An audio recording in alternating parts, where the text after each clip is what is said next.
ಮಾತಿನಲ್ಲೇ ಮಂಕು ಬೂದಿ ನಂಬಿದ್ರೆ ಹಣ ಹರೋಹರ. ಬರೋಬ್ಬರಿ 70 ಲಕ್ಷ ರೂಪಾಯಿ ಈ ರೀತಿ ಮಂಕು ಬೂದಿ ಎರಚಿ ವಂಚಿಸಿದಾತ ಈಗ ಅಂಧರಾಗಿದ್ದಾನೆ. ಈ ವಂಚಕನ ಹಿಸ್ಟ್ರಿ ಕೇಳಿ ಮಂಡ್ಯ ಪೊಲೀಸರೇ ಶಾಕ್ ಆಗಿದ್ದಾರೆ. ಜೈಲಿಗೆ ಹೋಗಿ ಬಂದ್ರೂ ಕೂಡ ಈ ವಂಚಕ ತನ್ನ ಬುದ್ಧಿಯನ್ನ ಬಿಟ್ಟಿರಲಿಲ್ಲ. ಶಿವಗುಡ್ಡಪ್ಪ, ಸೂರ್ಯ, ಅಜಯ್, ಗೋವರ್ಧನ್, ಸಾಂಬಶಿವ ಸೇರಿದಂತೆ 10 ಹೆಸರಿನಲ್ಲಿ ಜನರಿಗೆ ಮಂಕು ಬೂದಿಯನ್ನ ಎರಚಿ ವಂಚನೆ ಮಾಡಿದ್ದಾನೆ ಈತ. ಮಳವಳ್ಳಿಯ ಬೆಳಕವಾಡಿ ಠಾಣೆಯಲ್ಲಿ ಈತನ ಬಗ್ಗೆ ಕೇಸ್ ದಾಖಲಾಗಿದೆ.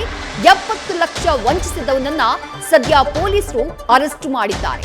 25 ಕೋಟಿ ಸಿಗುತ್ತೆ, 1 ಕೋಟಿ ಕೊಟ್ರೆ ಅಂತ ಹೇಳಿ ಯಾಮಾರಿಸಿದವನು ವಂಚನೆ ಮಾಡಿದ್ದು 70 ಲಕ್ಷ ರೂಪಾಯಿ.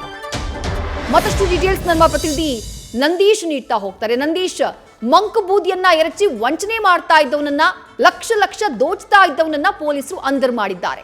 ಯಾವ ರೀತಿ ಈತ ಜನರಿಗೆ ವಂಚನೆ ಮಾಡ್ತಾ ಇದ್ದ, ಪೊಲೀಸರ ಖೆಡ್ಡಾಗೆ ಹೇಗ್ ಬಿದ್ದ ಅಂತ ಹೇಳಿ.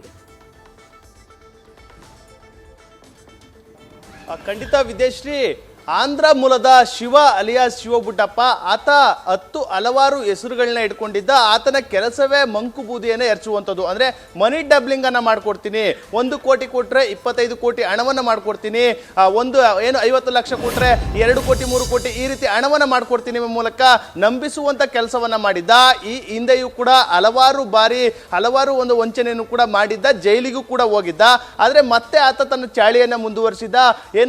ಶಿಂಷಾಪುರ ಗ್ರಾಮ ಇದೆ, ಮಳವಳ್ಳಿ ತಾಲೂಕಿನ ಶಿಂಷಾಪುರ ಗ್ರಾಮದಲ್ಲಿ ಎಜುಕೇಶನ್ ಟ್ರಸ್ಟ್ ಒಂದನ್ನ ಮೇರಿ ಎಂಬುವವರು ನಡೆಸ್ತಾ ಇರ್ತಾರೆ. ಆ ಒಂದು ಟ್ರಸ್ಟ್ಗೆ ನೀವು 1 ಕೋಟಿಯನ್ನ ಕೊಟ್ರೆ ನಾನು 25 ಕೋಟಿಯನ್ನ ಮಾಡ್ಕೊಡ್ತೇನೆ, ಆ ನಿಟ್ಟಿನಲ್ಲಿ ಒಂದಷ್ಟು ನಂಬಿಸುವಂತ ಕೆಲಸವನ್ನ ಮಾಡಿದ್ದ.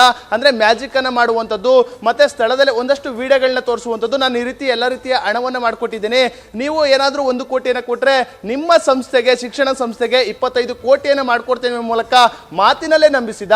ಆತನ ಬಣ್ಣದ ಮಾತುಗಳನ್ನ ನಂಬಿದಂತ ಮೇರಿ ಅವರು ಹಲವಾರು ಮಂದಿಯಿಂದ ಸುಮಾರು 70 ಲಕ್ಷ ರೂಪಾಯಿಗಳನ್ನ ಸಂಗ್ರಹ ಮಾಡ್ಕೊಳ್ತಾಳೆ. ಬಳಿಕ ನನ್ನ ಬಳಿ 1 ಕೋಟಿ ಇದೆ ನಿಟ್ಟಿನಲ್ಲಿ ಮಾಹಿತಿಯನ್ನು ಕೂಡ ಆ ಏನು ಶಿವಗುಡ್ಡಪ್ಪ ಇದ್ದಾನೆ, ಗುಡ್ಡಪ್ಪ ಆತನಿಗೆ ತಿಳಿಸುವಂತ ಕೆಲಸವನ್ನು ಕೂಡ ಮಾಡ್ತಾನೆ. ಬಳಿಕ ಆತ ಒಂದು ಚೀಲದಲ್ಲಿ ನನ್ನ ಬಳಿಯೂ ಕೂಡ 25 ಕೋಟಿ ಹಣ ಇದೆ ಎಂಬ ಮೂಲಕ ಆ ಒಂದು ಕಾರಿನಲ್ಲಿ ಬಂದು ಆ ಒಂದು ಖಾಲಿ ಪೇಪರ್, ಅವೆಲ್ಲವೂ ಕೂಡ ಬಿಳಿ ಪೇಪರ್ಗಳಾಗಿರುವಂಥದ್ದು, ಅದನ್ನ ತಂದು ವಂಚಿಸ್ತಾನೆ. ಆ ಸಂದರ್ಭದಲ್ಲಿ ಯಾವಾಗ 70 ಲಕ್ಷ ಹಣವನ್ನ ಮೇರಿ ಅವರ ಬಳಿ ನೋಡ್ದ, ಆತ ಸಿಹಿ ಪೊಂಗಲನ್ನ ಕೊಟ್ಟು ಅವ್ರಿಗೆ ಅಪ್ರಜ್ಞೆ ತಪ್ಪುವಂತೆ ಮಾಡ್ತಾನೆ. ಬಳಿಕ 70 ಲಕ್ಷದೊಂದಿಗೆ ಆತ ಸ್ಥಳದಿಂದ ಕಾಲ್ ಕಿತ್ತಂತ ಬಳಿಕ ಒಂದು ದೂರನ್ನ ಬೆಳಕವಾಡಿ ಪೊಲೀಸ್ ಠಾಣೆಗೆ ಮೇರಿ ಅವರು ಕೊಡ್ತಾರೆ. ಆ ಒಂದು ಪೊಲೀಸರು ಆ ಒಂದು ತನಿಖೆಯನ್ನು ಚುರುಕುಗೊಳಿಸಿದ ಸಂದರ್ಭದಲ್ಲಿ ಆತನನ್ನ ಬಂಧಿಸಿದಂತ ಸಂದರ್ಭದಲ್ಲಿ ಸ್ಫೋಟಕ ಮಾಹಿತಿಯು ಕೂಡ ಬಿದ್ದಿರುವಂಥದ್ದು. ಅಂದ್ರೆ ಆತನ ಹಿಸ್ಟ್ರಿಯನ್ನ ಕೇಳಿ ಪೊಲೀಸರೇ ಒಂದು ರೀತಿ ದಂಗಾಗಿದ್ದಾರೆ ಅಂತ ಹೇಳ್ಬೋದು. ಕೇವಲ 1-2 ಪ್ರಕರಣಗಳಲ್ಲ, ಬರೋಬ್ಬರಿ 10ಕ್ಕೂ ಹೆಚ್ಚು ಪ್ರಕರಣಗಳನ್ನ ಇದೇ ರೀತಿ ನಂಬಿಸಿ ವಂಚನೆ ಮಾಡಿರುವಂಥದ್ದು ಬೆಳಕಿಗೆ ಬರುತ್ತೆ. ಅಲ್ಲದೆ ಆತ ಜೈಲಿಗೂ ಕೂಡ ಹೋಗಿ ಬಂದಿದ್ದ ಎಂಬ ಮಾಹಿತಿಯೂ ಕೂಡ ಲಭ್ಯವಾಗಿರುವಂಥದ್ದು. ಈಗ ಸದ್ಯಕ್ಕೆ ಆತನ ಬಳಿ ಇದ್ದಂತ 43 ಲಕ್ಷ ರೂಪಾಯಿಗಳನ್ನ ಇದೀಗ ವಶಪಡಿಸಿಕೊಂಡಿದ್ದಾರೆ. ಸುಮಾರು 7 ಮೊಬೈಲ್ಗಳನ್ನ ವಶಪಡಿಸಿಕೊಂಡು ಒಂದು ಕಾರನ್ನು ಕೂಡ ವಶಪಡಿಸಿಕೊಂಡಿರುವಂಥದ್ದು. ಆತನ ಹಿಸ್ಟ್ರಿಯನ್ನ ಕೇಳಿ ಒಂದು ರೀತಿ ಪೊಲೀಸರೇ ಒಂದು ರೀತಿ ದಂಗಾಗಿದ್ದಾರೆ ಅಂತ ಹೇಳ್ಬೋದು. ಆ ನಿಟ್ಟಿನಲ್ಲಿ ಈತ ಈ ಒಂದು ವಂಚನೆಯನ್ನ ಈಗಾಗಲೇ ಬಯಲು ಮಾಡಿರುವಂತಹ ಬೆಳಕವಾಡಿ ಪೊಲೀಸರು ಆತನನ್ನ ಜೈಲಿಗೆ ಅಟ್ಟಿರುವಂಥದ್ದು. ವಿದೇಶ್ರೀ, ಥ್ಯಾಂಕ್ ಯು ನಂದೀಶ್, ತಮ್ಮೆಲ್ಲ ಡೀಟೇಲ್ಸ್ಗೆ. ನ್ಯೂಸ್ ಫಸ್ಟ್, ನಿರ್ಭೀತಿಯಿಂದ ನಿಮ್ಮ ಪರವಾಗಿ.